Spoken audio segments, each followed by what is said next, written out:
مساء الخير، ازيكم عاملين ايه؟ انا جاي اقول لكم اسهل طريقه لمعرفه مقاس صباعك في البيت في دقيقتين بس. اعملوا سبسكرايب ويلا بينا نشوف. الادوات اللي احنا هنحتاجها حاجات بس خالص، هي مسطره بس، مش محتاجين حاجه تانية. تمام؟ طيب، ممكن نجيب معانا اي ورقتين او اي حاجتين زي كده. دول عشان هنقيس بيهم برضو، هيساعدونا في قياس مقاس الصباع يعني عامه. تمام؟ طب هنبتدي اول خطوه نعمل ايه؟ هنشوف الصباع مثلا اللي احنا عايزين نطلعه ايه هو. اللي هو الصباع ده مثلا. تمام؟ الصباع ده هنعمل ايه؟ هنمسك اول حاجه الورقة الأولانية كده والورقة التانية كده. تمام. هنضمهم ناحية أتخن حتة في الصباع، اللي هو الجزء ده العقلة. أنا عندي عقلة أتخن من حتة جزء في صباعي. بحط الورقتين دول ما بين العقلة، نضغط عليهم جامد قوي، جامد، بحيث إنهم يبقوا مستقيمين واقفين مستقيمين. نقعدهم على الأرض بحيث إنهم يبقوا مستقيمين. لو حاجة مثلا خشب بتبقى أنشف أقوى شوية، لكن أنا ما عنديش خشب للأسف. تمام. زي ما أنتم شايفين أهو بقوا مستقيمين.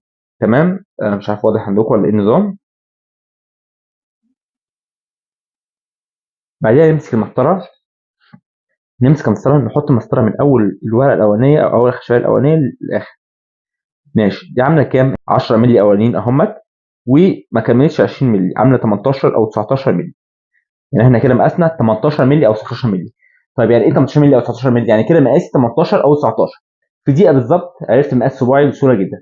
وبرضه عشان التأكيد أنا جبت دبلة أهي، والدبلة دي مقاسها ده السيخ والمقاسات اللي قلت لكم عليها قبل كده. دي الدبلة مقاسها أهي 18، جاية على 18 بالظبط. تمام. وبرده بقيسها على ايدي الشمال اللي انا قست عليها مظبوطه. تمام.